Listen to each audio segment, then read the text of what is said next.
चलिए, पहले पार्ट में हमने देखा कि किस तरह इंस्पेक्टर एक जिंदा लड़की को शमशान घाट लेकर आया और उसने दुष्यंत को उसे जलाने के लिए। फिर हमने कहा था आपसे कि आगे क्या होगा वो हम सेकंड पार्ट में जानेंगे। इंस्पेक्टर को आग में अपनी मौत दिखाई दे रही थी। उसने भी लड़खड़ाते हुए कहा, हाँ दुष्यंत, ये लड़की मरी नहीं, जिंदा है। जैसे ही मैंने ये सुना मेरा रोम रोम सहर उठा था। पर क्यों इंस्पेक्टर साहब, आप ये अनर्थ क्यों करवाना चाहते थे? बताइए। अगर मेरे हाथों ये पाप हो जाता तो मैं कभी खुद को माफ नहीं कर पाता। क्यों किया आपने ऐसा? बोलिए। इस पर इंस्पेक्टर ने एक लंबी सांस लेते हुए कहा, दुष्यंत, तुम शायद ये भूल रहे हो कि कानून अंधा होता है। हमें बस ऊपर से ऑर्डर दिए जाते हैं जिन्हें हर हाल में हमें फॉलो करना होता है। और यही बात इस लड़की की। तो इसका भाई एक रिपोर्टर था जिसने कमिश्नर की नाक में दम कर दिया था। फिर कमिश्नर के कहने पर मैंने ही इसके भाई का एनकाउंटर कर दिया। लेकिन इसकी बहन काला जादू जानती थी, जिसकी मदद से इसने अपने भाई की आत्मा को वापस बुलाया और कमिश्नर को जान से मारने की कोशिश की। उसे इतना डराया कि वो पागल हो गया। और तो और इसने मेरी पत्नी को भी पागल कर दिया। मैंने तो किया कि इसका भी इसके भाई की तरह एनकाउंटर कर दूं। कल मैं कमिश्नर की शपथ लेने वाला हूं, इसलिए बोल रहा हूं तुझे और पैसे चाहिए तो बता, मैं करोड़पति बना दूंगा तुझे। बस किसी भी तरह इस लड़की को फूंक डाल, अभी के अभी। इंस्पेक्टर की बातें सुन मेरे होश उड़ गए थे।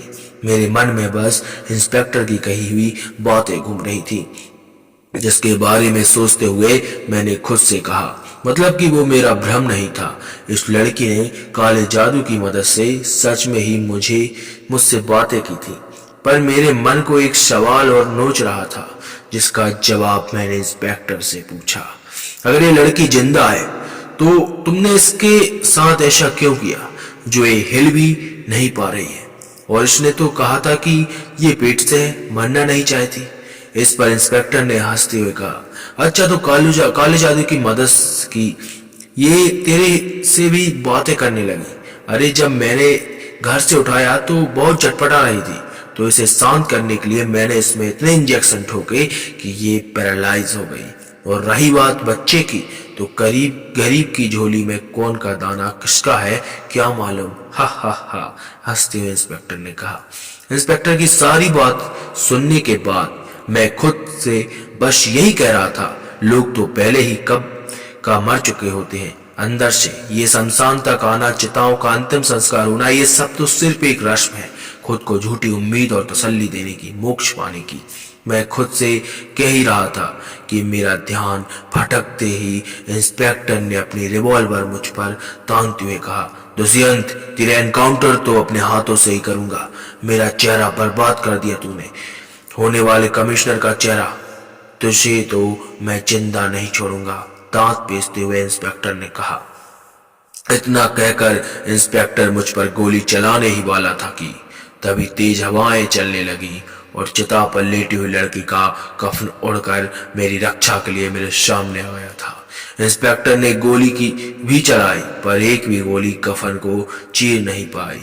मैं सही सलामत ही कफन के दूसरी तरफ खड़ा रहा, मानो जैसे वो कफन कोई कपड़ा नहीं बल्कि कोई लोहे की दीवार हो। इंस्पेक्टर ने अपनी रिवॉल्वर की 6 गोलियां मुझ पर चला दी, पर एक भी मेरा बाल भी बांका नहीं हुआ और अगले ही पल वो कफन इंस्पेक्टर के जिस्म से लिपटकर उसको दम घोटने लगी। इंस्पेक्टर का जिस्म उस कफन में कटने लगा था। वो दर्द के मारे चीख रहा था, तड़प रहा था, अपनी जान की भीख मांग रहा था। इंस्पेक्टर के जिस्म से लिपटा कफन उसके ही खून में भीग पूरी तरह से लाल हो चुका था।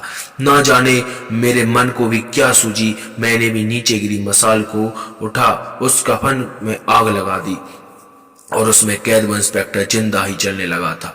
कुछ देर तो उसकी चीखों की गर्माहट हवा में रही थी, लेकिन फिर धीरे धीरे सब कुछ रात के सन्नाटे की तरह शांत हो गया। इंस्पेक्टर के जलने के बाद मैंने उसकी अस्थियां गंगा में बहा दी और उस लड़की को लेकर घर चला आया। आज इस घटना को 8 साल हो चुके हैं। मैंने अब शमशान में काम करना छोड़ दिया है। अब मैं एक छोटी सी नौकरी करता हूँ और बीड़ा का ख्याल रखता हूँ। ये नाम मैंने उस लड़की को दिया। उसके पेट में पल रहा बच्चा दवाइयों के रिएक्शन से पेट में ही मर गया था, पर वो आज भी मुझसे पल के झपका कर ही बात किया करती थी। सच कहूं तो मैं बीड़ा से प्यार करने लगा हूं, पर यह बात मैं उसे तब बताऊंगा जब वो पूरी तरह ठीक हो जाएगी। पर आप उससे कुछ मत कहना, पता है ना वो काला जादू जानती है। ऐसी और वीडियोस के लिए चैनल को सब्सक्राइब कर लो और अगली वीडियोस आपको बहुत जल्द हमारे चैनल पर मिल जाएगी।